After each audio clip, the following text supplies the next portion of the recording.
Hi, AT from CNC at Home.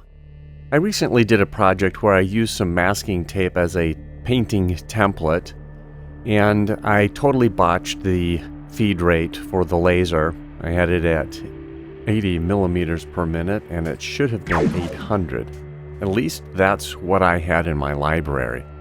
What I'm doing here is I'm testing on 3 different kinds of masking tape, my tan, green, and blue, to see what seems to work for cutting speeds.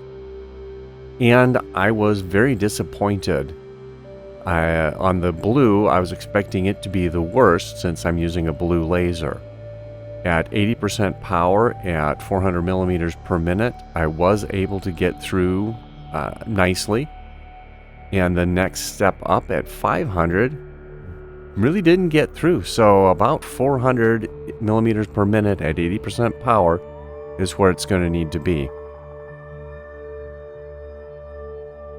On the green tape, I thought it would perform better, and it did slightly, as both the 400 and 500 millimeter per minute did cut through. But that was it.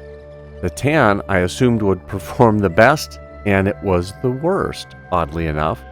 Even at 600 millimeters per minute, it didn't cut through well enough to make a template or make a mask at all.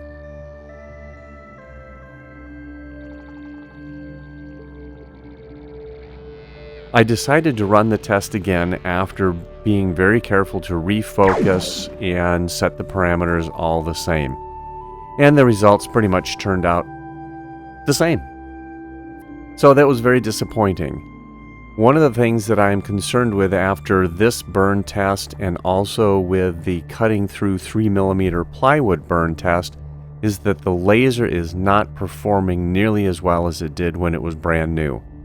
My times are having to increase, my power settings are having to increase. I think the laser is just not performing as well as it used to. What I'm planning on doing is upgrading the LE4050 laser, or excuse me, the LE5040 laser to a fixed focused laser versus the variable focus. I have the new laser and I have a conversion kit to change it to a fixed focus laser. I will be doing that in an upcoming video. Then I'm going to need to do burn tests on everything to come up with what the new feed rates will supposed to be for the new laser. Anyway, that's what turned out. I hope you enjoyed this video. Give it a thumbs up. If you like the content of our videos, please think about subscribing. It helps us out. Enjoy doing your CNC at home projects.